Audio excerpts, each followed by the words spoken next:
Exactly 15 years ago on September 15, 2008, Lehman Brothers had collapsed, marking the onset of what would be known in American and world history as the Great Financial Crisis. It might seem like a lot has changed in these past 15 years, but mistakes are repeating themselves. In this video, we will once again discuss the impending crisis, this time focusing on the American stock markets, and assess what can be expected in the coming week for both American and global markets. Let's begin. Assessment of the agenda and markets. Indeed, the 2008 crisis began with the collapse of Lehman Brothers, a symbol of a much larger problem. In fact, I have mentioned this multiple times before. In March 2008, Bear Stearns, an even larger company than Lehman Brothers, had collapsed and was taken over by J.P. Morgan, with the Federal Reserve acting as an intermediary to absorb the losses. Perhaps this year's situation with First Republic Bank is similar. You may be aware that a banking crisis erupted in March, but it was deferred, just like in 2008. After a delay of 6 months, similar to 2008, the problems were swept under the rug, and it seemed as though nothing had happened. There are indeed similarities this time as well. Back then, the banking system had accumulated significant losses due to mortgage-related issues over the course of more than 2 years, and interest rates had risen. This time, a growing pile of bonds has accumulated on bank balance sheets. In essence, there are so many toxic instruments that can only be removed from the balance sheets by lowering interest rates again. If they cannot be removed without incurring losses, as time goes on, their balance sheets will suffer incredible losses. Therefore, a flight from the banks, a bank run, would lead to a significant problem. It is already looming, but the trigger news has not yet emerged. However, market professionals who understand the situation well are well aware of it. The real solution would be for the American stock markets to cause a severe economic crisis, and only then reduce demand and lower interest rates. But the biggest obstacle to doing so is the world's bipolar shift and the loss of control over the world, just as it happened in the 1970s when OPEC raised oil prices, creating inflationary pressure that prevented lowering interest rates. The scenario is very similar, unfortunately, and the world is inexorably heading towards stagflation due to these tidal forces. Europe has already plunged into it, and in the United States, announcements are also rolling into stagflation in one way or another. For example, last week, inflation data came out, and it raised concerns again because they had already suppressed inflation to a certain extent by manipulating the price of oil and depleting strategic reserves. However, now, with oil prices rising by over 30% from the lows, currently at $94 to $95, these price increases will impact every aspect of life, and costs will rise. Last week, we saw that wholesale inflation reached the highest point in 14 months. Producer inflation, PPI, came in well above expectations at 0.7 instead of the expected 0.4. However, this still did not disrupt the markets. Even when inflation comes in higher than expected, the stock markets continue to rise. On Wednesday and Thursday, some bad news came in, and on Friday, I'll come back to that in a moment. As you know, there were sharp sell-offs in the American stock markets on Friday. But on Thursday, there was another piece of data. U.S. retail sales, which exceeded expectations and was considered good news. However, when you look at the details, you can see that the previous month's story had been revised downward once again. This means that the U.S. Statistics Institute has become a comedy show. They consistently revise previous month's data downwards, making it worse every time. So, they are not providing stable and accurate data. Instead, they are trying to prevent market disruptions by presenting the data as better than it actually is at that moment. This is because most transactions are now carried out by robots, which react to the current data rather than prioritizing revisions from the previous month. But these kinds of games can only hide the truth for so long. There is a serious problem there too. However, in retail sales, there was indeed a significant problem. Inflationary increases mean that prices are already rising. Therefore, an increase in retail sales due to rising prices is not enough. In reality, there is no increase. On the contrary, there is a noticeable decrease. To sum it up, there are significant concerns regarding the American stock market, and the situation is complex. Nasdaq. I had previously mentioned the double top pattern forming in every term. Look, I'll try to provide you with some interesting details. The chart is as follows, and of course, there are 2 more data points, and there's a clear double top forming, especially with the selling on Friday. It has taken quite a shape. By the way, regarding the sales on Friday, you may know it was a quadruple witching day, meaning the expiration of 4 different futures contracts. On such days, there can be volatility. Despite all the bad news, for the past few days they've been trying to push the market upwards, but on Friday, the expiration issues, especially this event happening every 3 months when the expiration of these 4 different contracts coincides on the same day, creating sudden volatility, occurred for the 3rd time. This is an event that happens every 3 months on the 3rd Friday of the month, and this time, it truly led to sharp sell-offs. Let's see if it continues on Monday. It's interesting, and we'll keep a close eye on it. But the important thing is, if we return to the chart, you can see a double top within the double top, which is quite an interesting formation for those who understand technical analysis. Furthermore, when we take a closer look, we can see that each time the tops reach the previous 178.6%, indicating that a peak was reached up to the 78.6% pivot level. So, everything is showing a significant technical weakness. Everything is forming double tops and the correct pivot coefficients. If we delve into shorter-term analysis, we can see that the smallest double top within also reached its peak at the 78.6% pivot, and from there, it turned back to selling on Friday. So, technically, everything is quite interesting. Moreover, Friday's candlestick formed a complete, bearish engulfing pattern, suggesting a strong possibility that the selling has indeed begun. Taking a step back to look at the bigger picture, when you observe the weekly and monthly charts, you can clearly see the double top pattern that formed in December of 2021 and again in July of this year. However, what will trigger some selling is not entirely clear. It could be triggered suddenly by some news or event. Let me give you a monitoring level.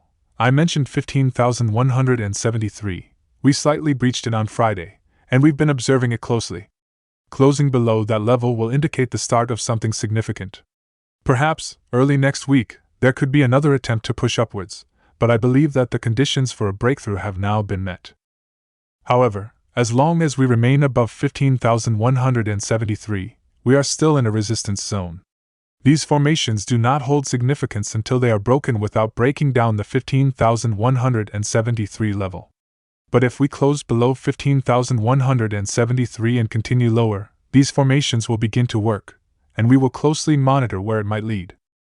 Will it be the massive double top on the weekly chart that takes control, pushing prices much lower, or will there be some manipulation with news that disrupts it after a gradual sell-off? We will keep an eye on it. We do our weekly broadcasts here, so follow me to get updated if anything different happens. But right now, the outlook suggests that there are signs of a major problem brewing in the economy, and the markets may deteriorate. However, as we always say, to avoid losses, the price needs to show us first. Don't forget, I provide trend-following levels on the screen, and when you find yourself on the opposite side of those levels, you should use stop orders. This way, you ensure you have some capital left for the next game or opportunity, and never put all your money into one product, trade, or position. Proper risk management is crucial. Gradually diversify your portfolio, and when a significant move starts, don't leave the table too early. These are important times we're going through. Let's see if these sharp movements we've expected will indeed materialize. We'll be closely monitoring the trend-following levels. They are very important. I wish you all very careful and profitable days ahead. S&P 500 similarly, we couldn't break through the 4,600 level. There was a broken support there. It retested that level and formed an internal double top pattern. To clarify, our resistance is at 4,500. As long as we remain below 4,500, the technical outlook is downward, although 4,415 breaking below would confirm a more definite downside move. Dow Jones, it has been unable to lift itself higher for a while now. As you know, it moves much slower. The 35,000 level is crucial, and as long as it stays below it, it will likely continue lower. Apple, they had a presentation this week for the iPhone 15. It didn't introduce any groundbreaking features, with the main selling point being a slightly improved camera. Nonetheless, they are asking for significantly higher prices. However, we've seen some breakdowns, and it's now trading below $179. We are currently observing it closely. If it remains above $170, we may consider a positive view. Below that, the trend seems to be downward. Tesla, there was a recent uptick. As you know, there was a sharp price decline, and when they lowered the prices of their cars, it initiated pricing competition across the electric car sector. This is a smart move that could work for them. However, when you engage in price competition, your profits begin to erode. Long term, Tesla's situation is not easy. They receive glowing reports, especially during times when markets create bubbles, but it's important to maintain a certain distance when looking at such reports. So far, it has held up well, especially above $267. We're looking at the trend following level. As long as it stays above, we're not too concerned. We'll assess if there is a downside movement. 1.Video, you know this company has been driving the bubble, especially with the AI explosion and artificial intelligence. Regardless of what they do, it seems to be coming down. The CEO also sold some shares last week. He continues to sell and offload shares, and it's currently below $455. As long as it remains below our trend following level, I expect further declines. But if it stays above $455 with daily closes, it's advisable to use a stop. Coterra, we've been monitoring it for natural gas. It's slow but steady. For medium-term investors, it can still be held. It closed above $27.84, and if it continues higher, despite the sideways movement in natural gas, despite the rise in oil, it could mean that there's potential for upward movement. Despite the increase in uranium ETF, we'll reassess it in the second video of the week. In the world of cryptocurrencies, there was some liveliness this week. Despite the strengthening of the global dollar index, cryptocurrencies didn't move downwards. In fact, Bitcoin even managed to bounce back from below $26,500, and we are currently hovering around the $27,000 mark. For me, $27,000 serves as my 200-day moving average trend following level. I can maintain a positive outlook as long as we stay above it. I'll keep an eye out for any signs of a new movement. If it remains below this level, I can confidently say that this movement is just a correction. Daily closes above $27,000 suggest a change in recommendation. If it manages to break above the 200-day moving average and maintain stability there, we will reassess the situation. However, I must emphasize that I still anticipate some pressure around that level, although there's room for error. If we witness daily closes above $27,000, we will reconsider the upward scenario. As for Ethereum, we are following the trend tracking level, but as of now, it's trading below it, indicating a downward direction. Possibilities for new lows still exist. Moving on to XRP, it's just below the 200-day moving average, which is quite significant. As long as it remains above this level, the price action is relatively positive. However, when it dropped below, you know that things changed. Our 200-day moving average is at $0.5212, and as long as it stays below this level, I maintain a negative outlook. I tried to provide an overview of the American markets, and I briefly mentioned that there's an environment similar to the 2008 crisis.